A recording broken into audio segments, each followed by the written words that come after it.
Good morning. It's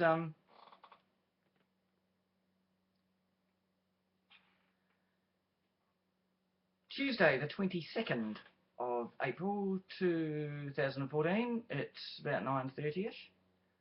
Just seen a item on television, typical crap item. I actually seen it twice because I caught the end of it, so I went on plus 1 hour and I watched it later from the beginning. And it's going on again about the housing crisis and lack of affordable housing and all that sort of thing, and especially in Auckland. And they've got a picture there of some people on a large trailer base. They've built a very, like a one-room cabin, basically a wooden caravan, and with a double bed, suitable for one couple. And it cost them $25,000 of parts, and they did all the labour. And it's touting that this is a solution to Auckland and New Zealand's housing crisis. They've got it parked on a nice block of land, about $500,000 worth of land. You know, I'm sorry, there's just no story there.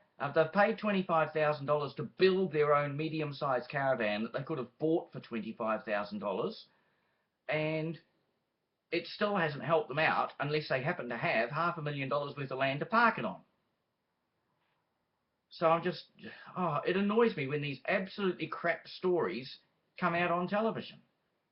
I know someone else at the moment, and a friend of mine, and she said, oh, like, I can't afford to buy a house, so she signed up $25,000 odd to buy a V8 car, and then she thought, oh, it costs a bit to rent a flat. I might sign up to buy a caravan, it'll be about $25,000. Well, that'll be about $40,000 by the time you pay for it.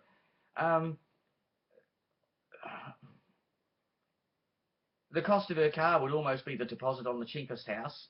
The cost of her car and a caravan together would definitely be the deposit, much more than the deposit on a cheaper house. And she's still got to park the caravan somewhere. I said, well, it's going to cost you at least $100 a week to park it somewhere, and possibly a lot more than that.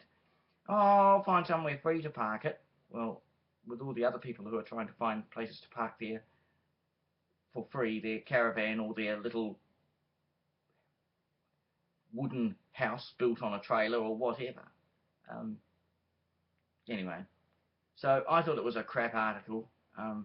It was interesting to see, but you know, it's taken these people months and months, and it's cost them the same price as just going into a car sales and buying a nearly new mid-sized caravan, and what they have out of it is basically a wooden caravan. And I'm not even sure if it was over width and required a permit to be transported. It looked reasonably wide, but anyway. Alright, that's all. That's my big grizzle for Tuesday morning. Oh, by the way, if you're anywhere in Canterbury, I watered the garden for you overnight. So, oh, hey, that's a little bit interesting for people overseas, maybe. We caught the tail end of the Queensland cyclone that clobbered sort of Auckland and the North Island, and the sort of tail end of the tail end clobbered the west coast of the South Island.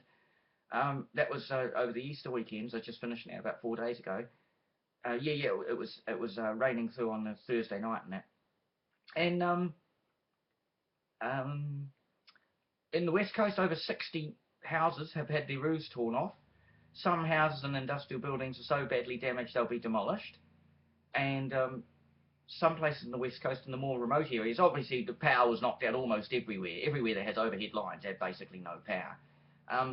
But they're saying some of the more remote areas, there's so many damaged poles, and of course the repair crews have to go along and with a truck and a crane and replace each pole one at a time.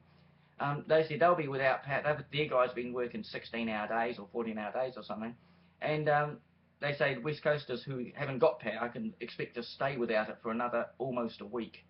So yeah, pretty bad bunch of weather there, and that was just the sort of tail end of the cyclone. So, all right, that's all for now. See ya. Bye.